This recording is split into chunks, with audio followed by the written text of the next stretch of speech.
guys, so an episode of Garage Talk, I think is what we should call this, because I'm talking in my garage. So as you guys may have seen in Adam's video, he forgot to bleep out the part where we talked about me doing an LS swap. Since then, there's obviously been a ton of comments asking whether or not I'm doing the LS swap, talking about the LS swap, etc. So I figured I'd address some of that, kind of explain what's going on in my head, what I'm thinking, what the plans are now instead of waiting until later. So the reason I wasn't going to tell you guys about this yet was, one, you know, it was kind of fun to leave you guys in the dark and see what you guys' thoughts were about maybe, you know, are you doing this, are you doing that? You know, it's fun to see what you guys can come up with. But not only that, I wanted to make sure I had this kind of like fully in the bag and done, and the swap kit parts here, and I was like fully committed to doing it before I talked about it, because I didn't want to give you guys false hope like I did with the K series and then end up having all these circumstances as to why I couldn't do it. So I really wanted to wait, but you know, we're going to tell you now and we're going to explain it. So I've been in talks with Martin at Monster Miata. Really great guy, super cool guy. I mean, he is like really on board with what I'm doing here. He likes like the style, he likes, you know, everything about this, and really appreciates, you know, what we do as like YouTubers and stuff, and sees value in it, which is really cool. You know, I've talked to another swap kit company that kind of laughed in my face, didn't see any value in this. So it's really cool that Martin does and is on board with the project.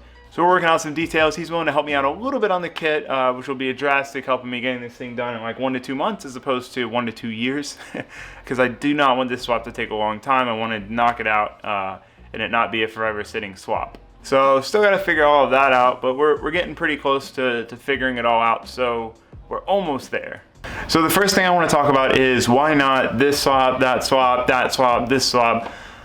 Just to kind of give you guys an idea of not only why I chose the LS, but why I didn't choose, you know, all these other options. So the first and easiest one to dismiss is going to be the JZ/RB swap. For me, it just doesn't make any sense. The motor is a good bit heavier, either one, an RB or a JZ. They're cast iron block, they're 6-cylinder. The problem is, even when you put them in a 240, they're like crammed up against the radiator. So it's really hard to ever get fans behind the radiator as puller fans, and pusher fans don't work very well, so then you run into overheating issues like Adam's, Nicole's car. That's why they're putting the radiator in the core support, which you've got to cut the core support up, and it's just kind of like a mess. Not only that, but you think with a 4-cylinder or a V8, you're kind of in the same spot. The V8's wider, but it's the same length roughly. Whereas with a 6-cylinder, inline 6, you now have 2 cylinders past the center line of the front wheels. So that drastically changes the weight balance to the front, makes the car handle worse and not be anywhere near as smooth on transitions and things like that, because the weight is just like all over the front end. I've driven cars like that, and I don't really care for the feel of it. Even in an S chassis, I've taken an SR out and put a RB in, and it really changed the characteristics of the car, and that's a much bigger car that's going to impact less. So that's my big thing for not doing a JZ. If this was like a drag car or like a street car that was just trying to do pulls in on the highway, then maybe. But for what I want to do, it doesn't really make any sense to go that route. So the next common one is SR swap. I know a lot of you guys want to see an SR swap, and while it would be cool, here's my thing. One, SRs in general, I don't like them more than a Miata motor. A Miata motor is belt driven, you know, timing belt driven instead of chain driven. It has the cam right on top of the lifters with HLAs. I'm not exactly sure what you would call that type as compared to the SR, which is a rocker arm setup. But if you guys know anything about SRs, you know that when you start revving them high and bouncing off the limiter and beating on them really hard, you start blowing rocker arms out the valve cover. I had an issue where I broke every exhaust rocker arm and broke a bunch of valves and stuff on my SR. I've definitely had almost worse luck with SRs than Miata motors, and if you build both of them with forged internals, the SR is not going to be a whole lot stronger, especially considering that it's an aluminum block compared to the cast iron block in the Miata. So if I was going to go the SR route, I would just go the turbo 1.8 route and build the motor, you know, build the bottom end, which we'll get to later. The other thing is the oil pan for the swap kit. Just the oil pan alone is like close to $2,000. Which brings me to another point real quick before we finish this off. The reason why swaps in Miatas are so difficult is because the Miata is rear sump, and a lot of rear-wheel drive motor applications are front sump. Some are both. But the cross member really gets in the way. So like an SR literally directly would interfere with the steering rack and the bottom of the subframe and everything. So you've got to not only put a different oil pan on it where the sump's different, but then that's got to change the whole pickup, and that kind of becomes like a difficult mess. You know, if it's used to using a short pickup to the oil pump, now you've got to run this crazy custom long one, internal of the motor. It really adds complication to the swap, which is why most swap kit companies, including this Monster Miata LS swap kit, uses like a tubular or a hand-built subframe to allow for more clearance and things like that. The other issue is the Miata has what's called a power plant frame. So the power plant frame connects the back of the transmission to the front of the diff. So instead of having a front diff mount and a transmission mount, you now just have a frame that connects both. There's not many other vehicles like that, so if you swap a different trans into it, different diff into it, you now have to make mounts and provisions to mount them, because the way they're mounted now is not going to be common to most anything else. So that brings me to the K series. So I was thinking about the K series for a long time. As some of you guys may know, I was planning on doing a swap. A buddy of mine was going to build a swap kit, but it's been like 3 years. He's been super busy. It's been 2 years, but he's been super busy. It's just one of those things that's probably never going to get done. So I considered going with the already out there K series swap, but I ran into some issues with why doesn't seem like a great idea, to me at least. So number one, they do have a flatter torque curve, but a 220 wheel horsepower Miata, so probably say my Miata, 220 wheel horsepower, on average they make just a little bit less torque, so like 210 wheel torque. Whereas from what I've seen, a 220 wheel horsepower K series only make like 170 torque. So you'd be spending like $8,000, maybe up to $10,000 to put this motor in, and then make the same power but with less torque. And obviously the K series has a lot more potential, but then you get into even more money if you're doing a high compression build, like a built NA build. That will definitely push you to the $10,000 price of doing this swap and things like that. And then you run into the other issue. So the other issue is the K series uses the stock Miata trans and diff, which is nice because you don't have to deal with making a trans mount or bolting one in or whatever. The swap kit can be less cost because there's less to do, because you're keeping everything from the transmission back stock. The problem with that is these Miata transmissions, the 5 speeds, I think anything over 200 wheel and you're pushing it, I'm surprised mine hasn't broken yet. And then like 250 wheeling up and you're really pushing it, you're probably going to break it a lot. You can then switch to the 6-speed Miata trans, which does bolt in, but I mean, I think above 300 you'd definitely be blowing transmissions up, and those are like $800 each, so you don't want to just be blowing them up. There's other options like the Turbo 2 RX-7 trans and diff, because the diff is also a weak point as well in this car when you start making decent power. But the problem with that is I don't even know how that would work. I'm not sure if it bolts in, so I may be wrong there, but there's also like the T5 like Mustang trans option, but that uses an adapter plate to the motor. So if you have a motor and an adapter plate to your trans, then how do you put another adapter plate to a different trans? I just wonder how limited the options are when you do a K series, because you're using an adapter to your trans. You can't really just like use another adapter to another trans. I'm not really sure how that would work, and it's definitely something that worries me, because I would hate to spend all this money, build like a 300 horsepower NA build K series in this car and be stoked, and then blow up a transmission every event or blow up a diff every event, and there's not really any good way to swap it. So that brings me to the LS1. There's a lot of haters of LSs, there's a lot of lovers of LSs. I used to be the guy that was like, oh, screw an LS, it's easy, the cheater torque, drift car, turbo, will have to work for it, and like, yes, I still believe in that. The problem is, you just can't beat an LS for reliability. Number one, it was made in America in a million cars, trucks, cars, SUVs, etc. So if you need a part, you could be in Wyoming at a drift event that you drove 18 hours to, and you don't have to call in Juku for an SR starter. You just go to the local auto parts store and buy an LS starter, because they're going to have it in stock, because it's such a common platform.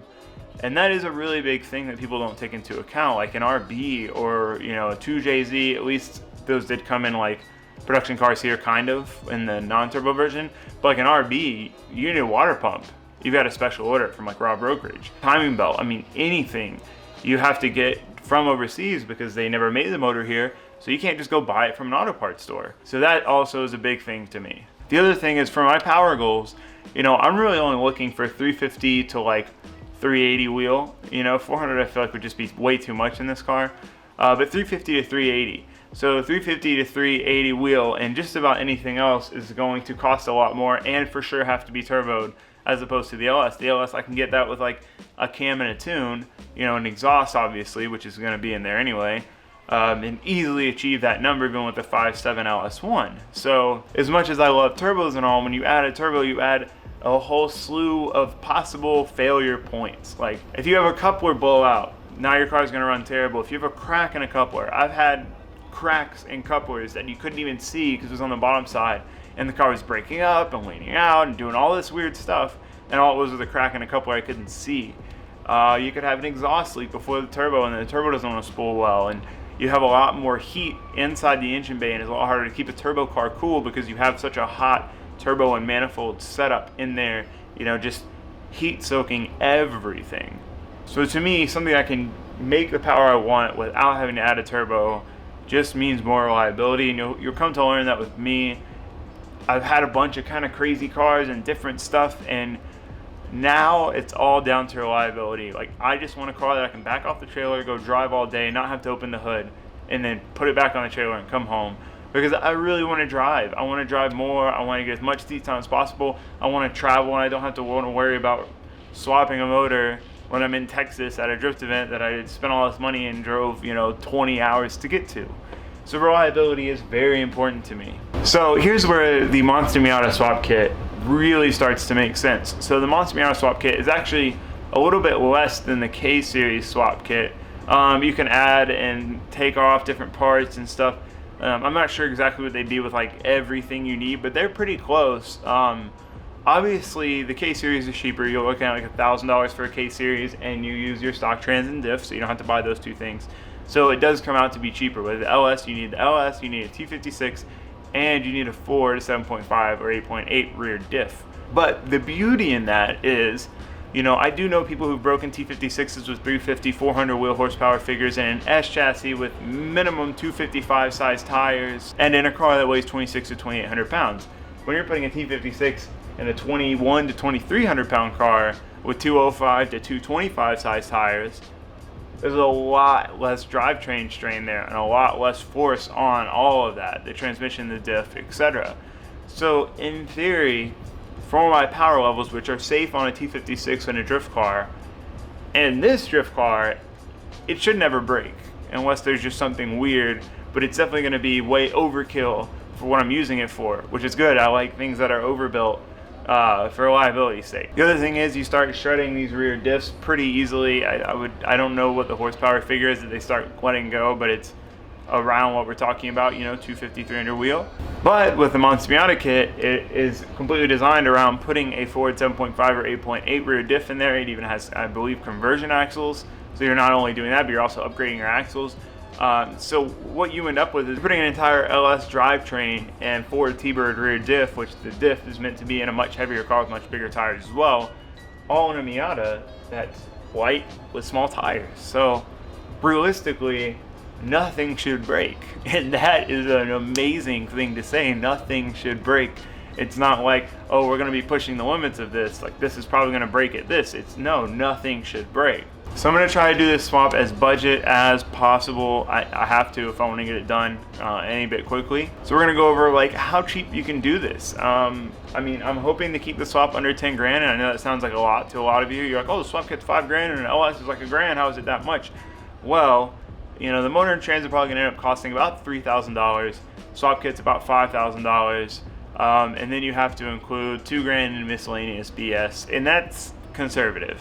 That's really conservative, but I'm going to try my best to keep it under that figure, because that $10,000 figure is about what you'd spend trying to do a 350 wheel horsepower turbo build on one of these cars, because you're going to need an MB motor, or at least an MB head, to have solid lifters instead of the hydraulic latch assist, which is like what I have, which they make terrible noise all the time, and when they get gunked up and they're kind of a mess. So you want an MB head, a nice turbo kit with like a nice manifold, a Garrett GTX on it, and a decent intercooler and piping and stuff. You're looking at like $3 grand there minimum. The turbo alone is like 1,500 bucks to build the motor and do like an upgraded oil pump and things like that. I think you're looking at like another $3 grand, so that's 6. ECU management, you're looking at like another 1,000, that's 7. Add 1,000 from SBS, that's 8. 6-speed trans, you're looking at like $700 to $1,000, so that's 9,000. And then you need to upgrade your radiator and stuff because this swap kit comes with a radiator. A lot of them do. If you do like the really nice Mishimoto 3-core setup with the E-fans, you're looking at, I think it's like 700 bucks. So you'll easily get up, we're gonna get close to that 10 grand figure with a built turbo motor doing it the right way as well. Searching for 350 wheel, and that's with only doing a 6-speed trans, so not really upgrading the drivetrain very much. So yeah, I really would like to keep it affordable. I think if I can keep it under that figure, we will get a lot more people into this, because if you go on the forums and look up LS swapping a Miata, the numbers get thrown around of 15 to 20 grand minimum, and that, like, you know, nobody's ever seen a car completed for that much and things like that. And I really think we can do it. We just can't be lazy and like, oh, I need this little fitting, I'll just pay this person who's already figured it out $40 for a $2 fitting and things like that. That nickel and dime stuff is what will really bring the cost up. We just need to figure out all the weird odds and ends ourselves. The swap kit covers most of it, and I think we can do it under that number figure. I have a whole kind of scheme for acquiring the LS motor that anyone could do, but I think it's a good plan, and it might involve having to pull the motor out of the Corvette. But we'll get into that at a later date when we're crossing that bridge. But this is going to be interesting. I think this is going to be a really fun build for you guys. I think it's going to be a blast when it's finished. I'm hoping that it still stays cheap on tires, because that's the thing. Right now I can go through a whole drift event on one set of tires. Tires are 205s. I don't need to run anything bigger. So they're like 50 bucks a tire shipped for nice tires. You know, if I have to start putting bigger tires on it and I start going through like a set of tires every 4 laps and things like that, it's going to kind of ruin the point of why I drive this Miata. I drive this Miata because it is cost effective. If you think about Auburndale, Marco did 9 laps and went through 3 sets of used tires. I did probably 40 or 50 laps and went through a set of used tires. Granted, they were my own used tires and they weren't super used, but they did last the whole day at the compound. And 1 set to 3 sets, 4 times the run time. So that is why I'm so adamant about keeping the Miata. Yeah, it's not the best drift car, but it's the most cost-effective drift car because it's so light and it uses such cheap tires, so it doesn't go through tires and they're cheap to begin with. It's all about a balance, right? So that's the plan with the Miata. Really hoping it all works out. If you guys want to look at Monster Miata and see what I'm talking about, it's monstermiata.com, and then his Instagram is themonster_Miata. Go tell him Taylor sent you, say what's up. Take a look at like some of the stuff. I think I just saw they're putting like a 6-liter LS2 in a Miata. Really cool stuff. So that's gonna be it for now. As always, if you guys want to like this video, it is a huge help. It's definitely the easiest way to support the channel. I see a lot of you asking like, how can I help? How can I help? Just simply liking the video helps a ton. I really appreciate it. It makes a big difference. I will update you guys as soon as something materializes and we are like 100% on this swap. We're probably like 90% right now. Martin's a great guy. He's really cool. I think we're definitely gonna figure something out, but you know, we're close. We're close. So I'll update you guys, you know, when I have the swap kit parts or whatever, as soon as the project starts. Or there's a lot more to do and a lot more going on, and we'll talk more about where we're gonna get the LS from and how we're gonna do it that way and why and all of those things when we get to that point. So thanks for watching, thanks for subscribing. I will see you guys next time. Lots to do, crazy weekend coming up, and you'll see. All right, bye.